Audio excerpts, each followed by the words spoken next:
살아계신 하나님의 말씀에 은혜 받기를 사모합니다 하는 마음으로 크게 아멘 합시다. 할렐루야. 자, 말씀의 제목 따라 하겠습니다. 예수 그리스도의 권세. 시작. 예수 그리스도의 권세. 지난 시간 요한복음 5장 1절부터 우리 18절까지 예수님께서 베데스다 연못에서 38년 된 병자를 고치셨어요. 그런데 엉뚱한 일에서 지금 이 사건이 논란이 벌어집니다. 자, 요한복음 5장 9절에서 10절 보시면 그 사람이 곧 나아서 자리를 들고 걸어가니라. 너무 좋지요. 잘 됐어요. 그런데 문제가 생겼습니다. 이 날이 어떤 날이래요?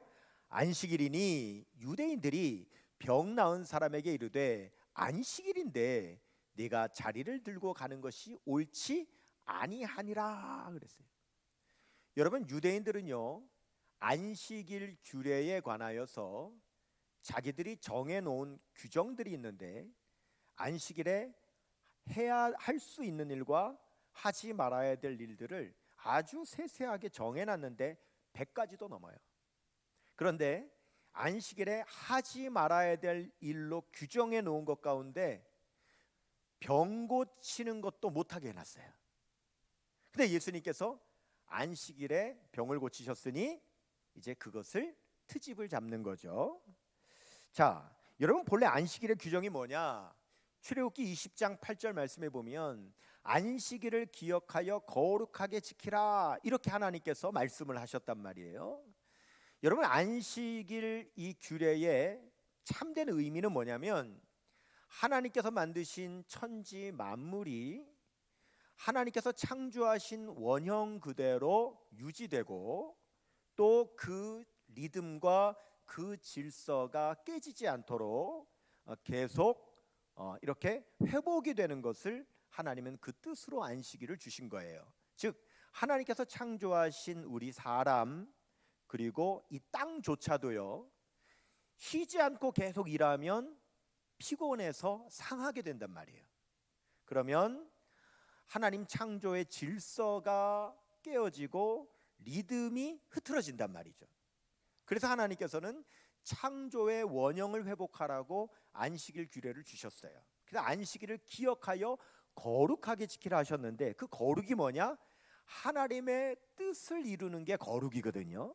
그래서 하나님께서 창조하신 창조의 본래의 뜻을 이어가는 거, 유지하는 거, 회복시키는 거, 그런 의미로 안식일을 기억하여 거룩하게 지키라라고 하셨는데 유대인들은 율법주의자라서 그것을 자기들이 아주 하나하나 세세하게 정해놨단 말입니다. 이 안식일 규례를 율법주의적으로 확대시켜 놓은 거죠. 그런데 이 사건이 왜 중요하냐면 오늘 말씀해 보면 요한복음 5장 16절에 그러므로 안식일에 이러한 일을 행하신다. 이러한 일이 뭐예요? 병자를 고친 거. 그러니까 자기들이 만들어 놓은 규정에 안식일에는 환자도 못 고친다, 이렇게 만들어 놓은 이러한 일을 예수님께서 하셨다 하여 유대인들이 예수님을 뭐 하게 됐어요? 박해하게 된지라. 그러니까 유대인들이 예수님을 박해하게 되는 계기가 오늘 이 안식일에 병자를 고쳤다는 이것 때문에 예수님께서 박해를 받으시게 됐단 말입니다. 그러면 여러분 보세요.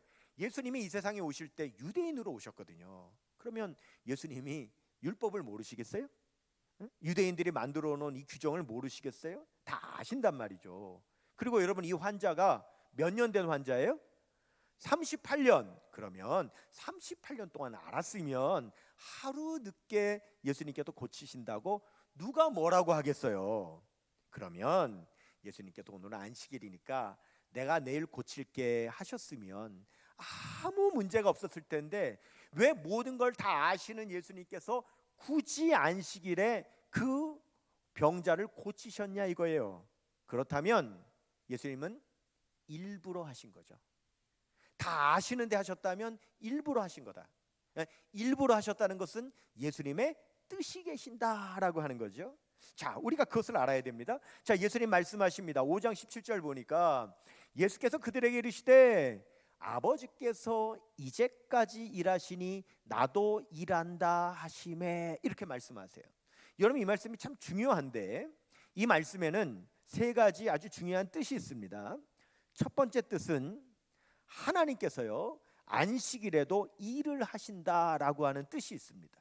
자, 17절을 다시 보시면 내 아버지께서 이제까지 일하시니, 이제가 언제예요? 안식일. 오늘도 하나님은 일하신다는 거죠. 그런데 원래 유대인들의 사고방식은 뭐냐? 하나님은 안식일에는 일 안 하신다는 게 유대인의 사고방식이에요. 그래서 하나님이 일 안 하신다고 생각했는데 예수님은 뭐라고 하세요? 하나님은 안식일에도 일하신다는 거예요. 그리고 오늘 이 말씀의 두 번째 뜻은요, 예수님께서 안식일에 일을 하셨다는 거예요. 그렇죠? 아버지께서 이제까지 일하심에 나도 일한다 이렇게 말씀하셨단 말이죠. 자, 여러분 보세요. 여러분 예수님께서요 38년 된 병자를 고치셨습니까? 희한합니다. 1부에도 아무 말 안 하더니 2부에도 아무 말을 안 하네요. 고치셨습니까? 고치셨죠? 그러면 여러분 보십시다. 여러분 고치셨다 그랬어요. 그럼 고쳤다는 것은 의료 행위를 했다는 거거든요. 근데 한번 가만히 생각해 보세요. 예수님이 38년 된 병자에게 약을 주셨습니까? 수술을 하셨습니까? 재활 치료를 하셨습니까? 예수님 뭐 하셨어요? 그냥 말하셨어요. 내 자리를 들고 일어나 가라라고 말하셨다고요. 그리고 실제로 자리를 들고 일어나 간 것도 당사자가 들고 간 거예요. 그러므로 여러분 율법주의자는요 뜻이 하나님의 뜻이 중요한 것이 아니라 자기들이 정해놓은 것을 곧이곧대로 했냐 안 했냐 가지고 따지는 게 율법주의자이기 때문에 예수님이 변명하시려면 얼마든지 변명하실 수 있어요. 내가 약을 줬냐, 수술을 했냐, 내가 재활치료를 했냐, 내가 뭐 했냐, 내가 안식일에 무슨 일 했냐 라고 얼마든지 예수님은 변명을 하실 수 있음에도 불구하고 뭐라고 하시냐면 그래 내가 일을 했다라고 하셨다는 거예요. 세 번째가 아주 충격적인데 예수님은 하나님을 아버지라고 하셨어요. 하나님이 이제까지 일하신다고 하지 않으시고 아버지가 이제까지 일하시니 나도 일한다라고 말씀하셨다고요. 하나님을 아버지라고 하셔서 이것은 엄청난 충격적인 말씀이에요. 여러분 그래서 유대인들이요 5장 18절 보시면 유대인들이 이로 말미암아 그랬죠. 이 이로 말미암아가 뭐냐면 예수님께서 하나님을 아버지라고 하신 것으로 말미암아 더욱 예수를 뭐하고자 죽이고자 하니 이는 안식일을 범할 뿐만 아니라 범한 것으로는 박해하려고 했죠. 그런데 하나님을 자기의 친아버지라고 하여 자기를 하나님과 동등으로 삼으심이러라.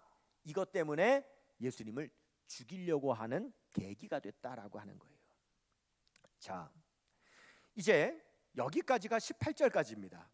그리고 이제 오늘 본문 19절 오늘 본문으로 들어오면 예수님께서 안식일에 병자를 고침으로 박해를 받으시는 계기가 되고 예수님께서 하나님을 아버지라고 하심으로 죽임을 당하는 계기가 되는 일이 벌어졌지요. 예수님께서 안 하실 수도 있었는데 굳이 하셨다고요. 모든 걸 다 아시는 하나님께서 예수님께서 피해 가실 수도 있었는데 피해 가지 않으시고 안식일에 병자 고치셨고 내가 일했다라고 말씀하시고 하나님이 나의 아버지라고 하시고 다 하셨단 말이죠. 그러면 왜 그렇게 하셨는지 일부러 왜 그렇게 하셨는지를 설명하는 말씀이 오늘 본문이에요.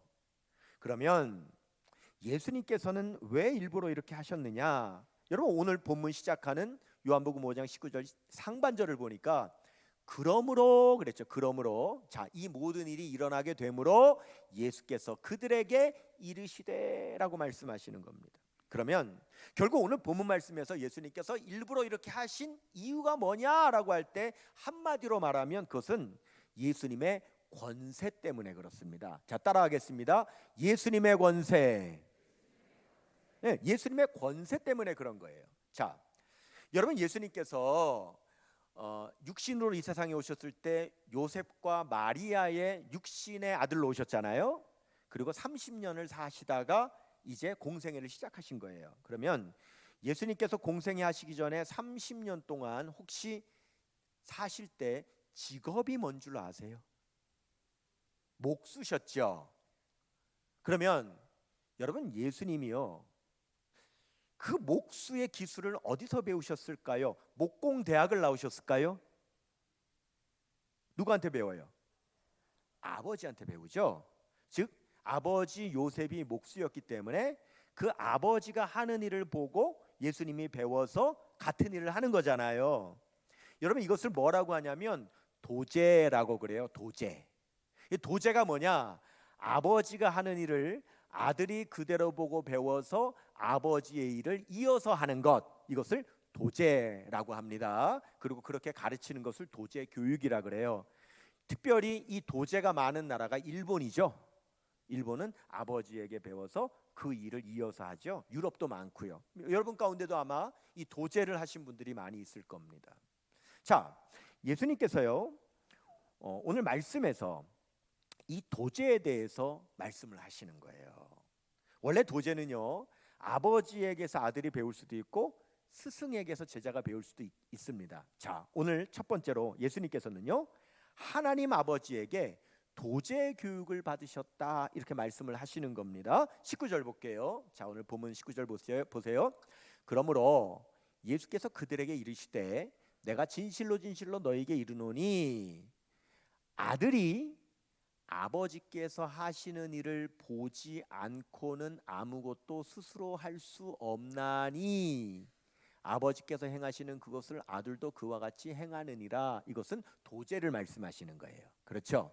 자, 여러분, 목공 기술을요, 목공 대학이 없다면 아버지에게서 배워야 되는데 아버지가 목수인데 아버지에게서 보고 배우지도 않아 놓고 목공 기술을 아들이 가질 수가 없어요. 그러니까 아버지가 하는 것을 보지 않고는 아들이 할 수가 없는 거죠. 그 말씀을 하시는 거예요. 도제 교육에 대해서 말씀하시는 겁니다. 자, 두 번째. 그런데 하나님께서 예수님에게 가르쳐 주신 도제는 예수님께서 더 큰 일을 하게 하시는 도제다, 이렇게 말씀하시는 거예요. 20절 볼게요. 자, 아버지께서 아들을 사랑하사 자기가 행하는 것을 다 아들에게 보이시고 또 그보다 더 큰 일을 보이사 너희로 놀랍게 여기게 하시리라, 이렇게 말씀을 하세요. 자, 여러분, 제가 아버지가 아들에게 가르쳐 주는 것도 도제고 스승이 제자에게 가르쳐 주는 것도 도제라고 그랬습니다. 그런데요, 스승이 제자에게 가르쳐 줬어요. 근데 제자가 스승보다 더 잘해요. 우리가 이것을 청출어람이라고 그러죠. 그러면 스승은요, 제자가 자기보다 더 잘하면 기쁘고 뿌듯하고 할 수도 있겠지만 좀 껄쩍지근할 수도 있어요. 때로는 시기가 될 수도 있고 그런 마음이 혹 들 수도 있어요. 그렇죠? 그런데 아버지가 아들에게 전해주는 도제는 아들이 더 잘한다 그래서 그것을 시기하거나 질투할 아버지는 세상에 없죠. 아버지는 그렇게 되기를 소원하고 더 잘하기를 원하는 거예요. 아멘입니까? 그래서 우리 하나님도 예수님에게 도제를 하셨을 때 아들인 예수님이 더 큰 일을 하기를 원하신다는 거예요. 자, 세 번째. 그래서 하나님은 예수님에게 무슨 능력까지 주시느냐? 부활의 능력까지 주셨다라고 하는 겁니다. 21절 볼게요. 아버지께서 죽은 자들을 일으켜 살리심 같이 아들도 자기가 원하는 자들을 살리느니라 라고 말씀하셔요. 여러분이 이미 아시는 바와 같이 제 아들은요, 육군 대위입니다. 직업이 군인이에요. 그래서요, 직업적으로 제가 아들에게 가르쳐 줄 수 있는 게 요만큼도 없어요. 진짜 요만큼도 제가 아들한테 가르쳐 줄 게 없어요. 여러분 생각해 보세요. 저는 짝대기 출신인데 아들은 다이아몬드라고요. 내가 뭘 가르쳐 주겠어요? 직업적으로 군대에 대해서 제가 가르쳐 줄 수 있는 게 요만큼도 없어요. 그런데 만약에 제 아들이 목회자라면 제가 가르쳐 줄 게 많겠죠. 저의 목회 노하우를 제 아들한테 다 가르쳐 줄 겁니다. 그리고 그 아들이 저보다 더 훌륭한 목회자가 되기를 바라고 그렇게 된다면 저는 너무 기쁠 거예요. 맞죠? 근데 여러분, 목회자의 세계에는 한 가지 문제가 있습니다. 그 뭐냐 하면 세습의 문제가 있어요. 그래서 목회 세습은 비난을 받습니다. 아버지가 하는 목회했던 교회를 아들에게 물려주는 경우에 세습이라고 비난하죠. 근데 여러분 이것도요 사실 이율배반적인 거 아십니까? 저의 지인인 목회자들 중에는요 아버지가 목사님인데 아버지가요 교회를 개척했는데 상가 지하교회를 개척하셔가지고 평생 상가 지하교회에서 목회하시다가 은퇴하신 아버지들이 있어요. 그런데 그 아버지가 목회하신 교회를 누구도 후임자로 물려받으려고 하는 사람이 없어요. 그러니까 어떻게 해요? 아무도 그 상가 지하교회를 후임자로 안 오니까 누가 하냐? 그 아들이 물려받아서 목회를 하는 그런 목회자가 저의 지인으로 꽤 여러 명 있어요. 그런데 여러분 그렇게 세습한 사람은요 아무도 비난을 안 해요. 아예 관심도 없어요. 신문에도 안 나요. 왜요? 여러분 그 세습한 거잖아요. 근데 왜 그 사람들은 아무 말 안 하고? 이율배반적이라고요. 그러니까 사실은 지금 이 시대에 세상의 풍조가 사회 풍조가 목회 세습을 비난하는 것은 목회를 세습했다고 비난하는 게 아니라 대형 교회에 물적 인적인 큰 자원을 물려준 것 그걸 비난하는 거지 사실은 목회 세습을 비난하는 건 아니라는 거죠. 엄밀하게 그렇잖아요.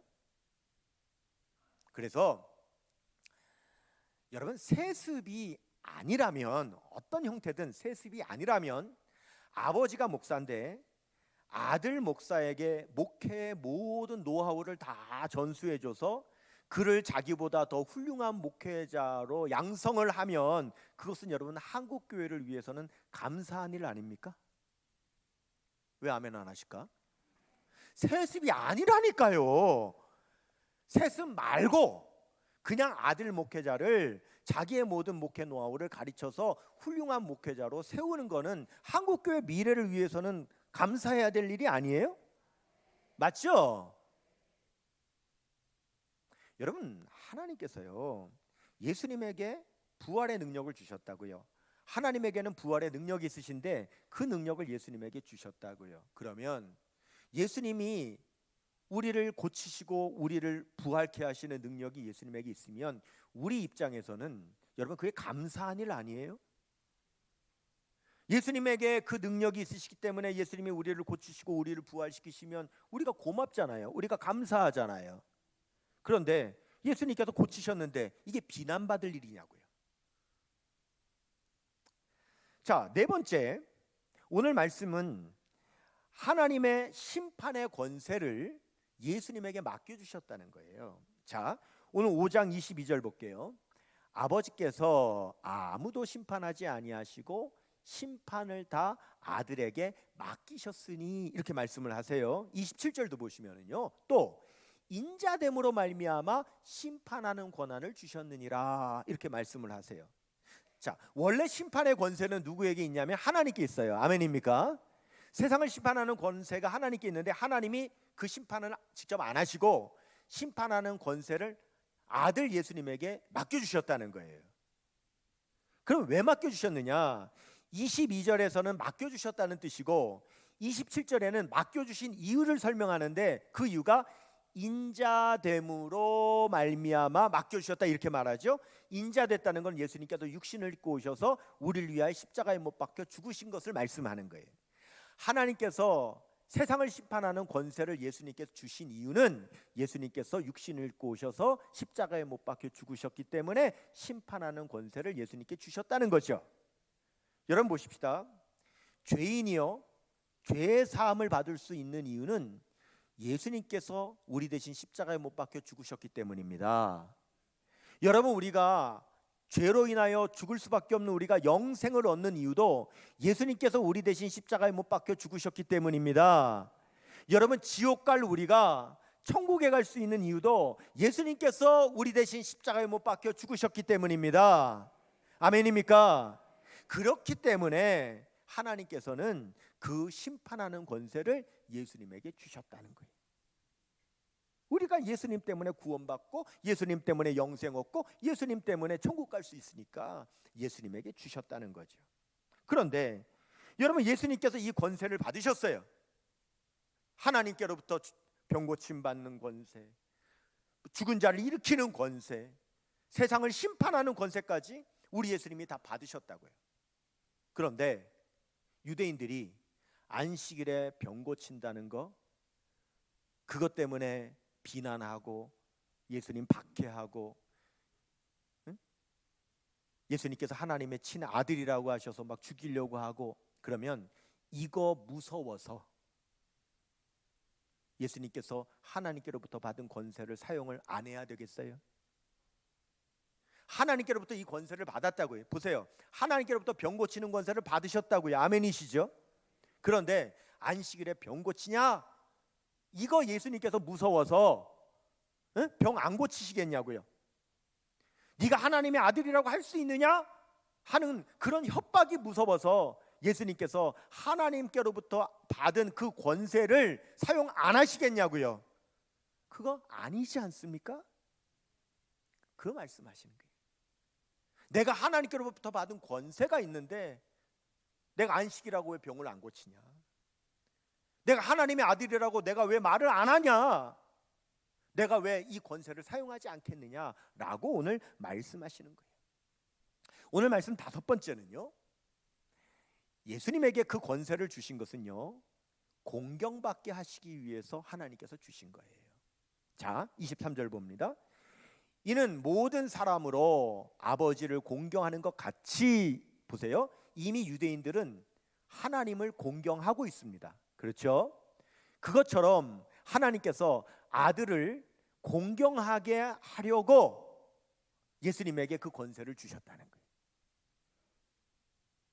하나님은 하나님의 아들 예수님이 이 세상에 오셔서 사람들로부터 공경받게 하시려고 권세를 주셨다고 말씀하시는 거예요.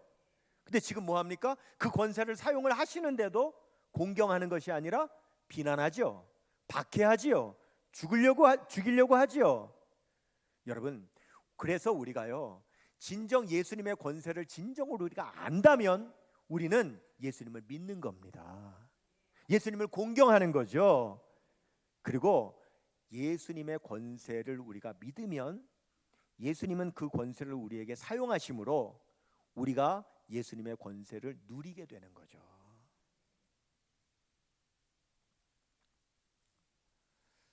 지난주 월요일에요, 7일 전이죠. 제가 강원도 속초회를 밤에 급하게 다녀왔어요. 속초 성결교회 원로 장로님이 소천을 하셔서 제가 그 연락을 받고 급하게 문상을 다녀오느라고 갔다 왔는데요.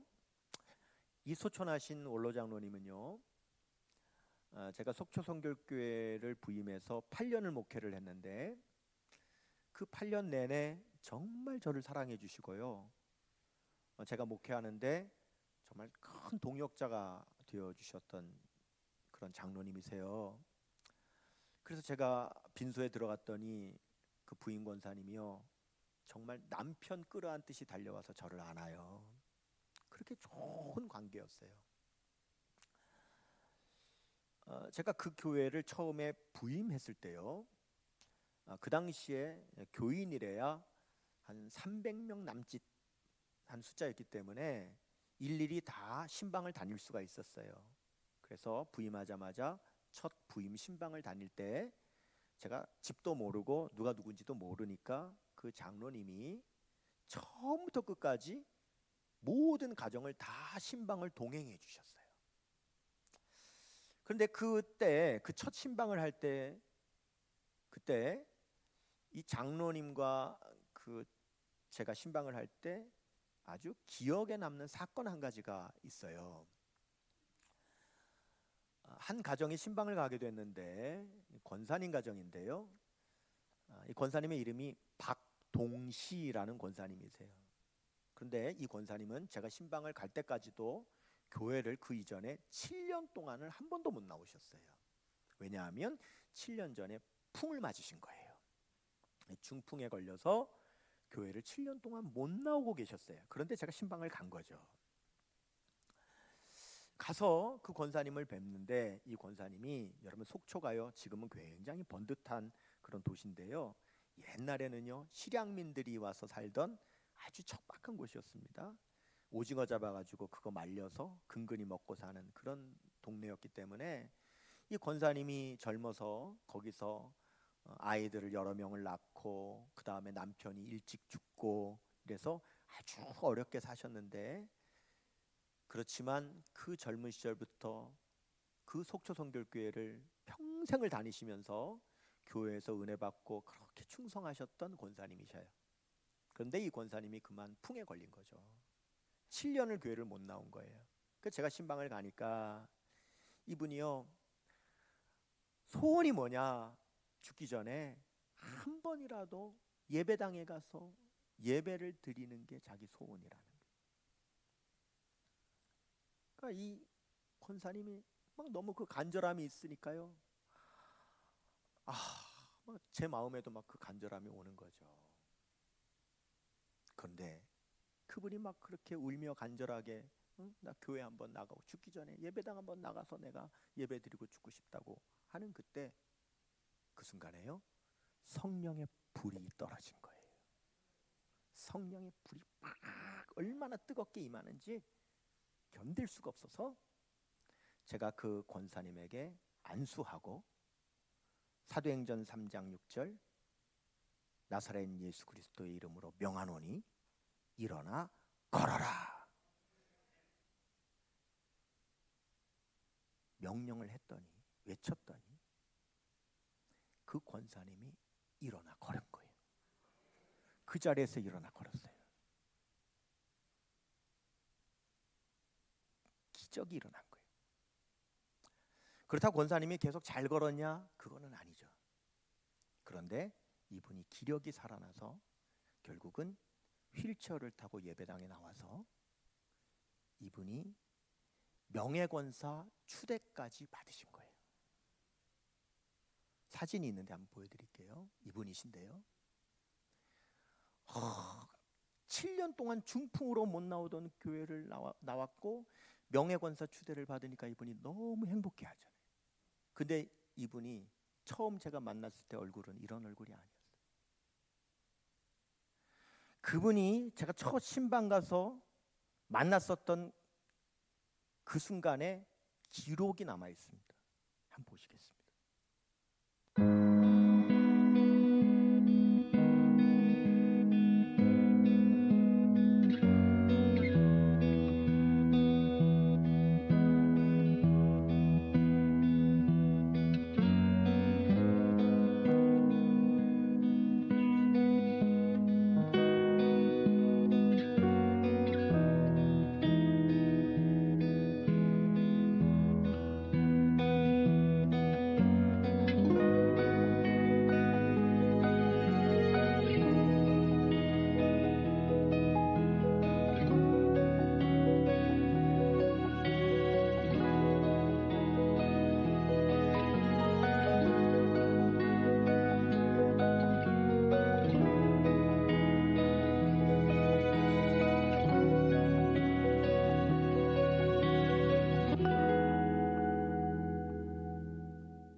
저 권사님 뒤에서 막 기뻐서 박수 치는 분이 지난주에 돌아가신 그 장로님이에요.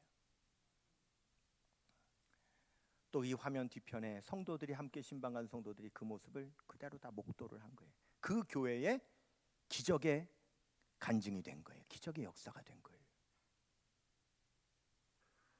지금 저 화면에 보이는 저 두 분은 다 돌아가셨어요. 그렇지만 이분은 이 세상에서 살아계신 하나님의 역사의 증거를 남기고 가셨어요. 하나님은 아들 예수님을 너무 사랑하셔서 아들 예수님에게 하나님의 모든 능력을 주셨고, 이 세상에서 하나님께서 나타내신 능력보다 더 큰 능력을 나타내셔서 세상에서 공경받기를 원하시고요, 그 예수님의 권세를 믿는 자들에게는 그 예수님의 권세가 나타나 누리는, 그래서 예수님의 권세가 내 권세가 되는 역사를 경험하게 하시는 거예요. 예수님 권세, 예수님 권세, 예수님 권세, 내 권세, 예수님 권세, 예수님 권세, 예수님 권세, 내 권세. 할렐루야, 할렐루야. 예수님 권세, 내 권세. 할렐루야, 할렐루야. 예수님 권세, 내 권세.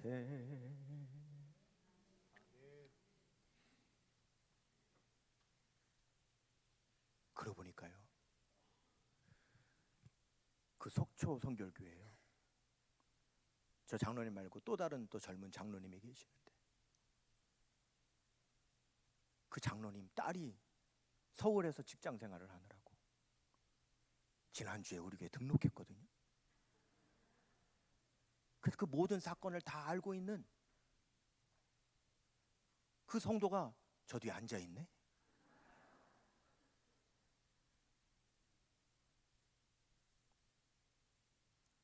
하나님이 원하시는 건 우리가 예수님의 권세를 믿고 그 권세가 우리가 누리는 권세가 되기를 원하시는 거예요.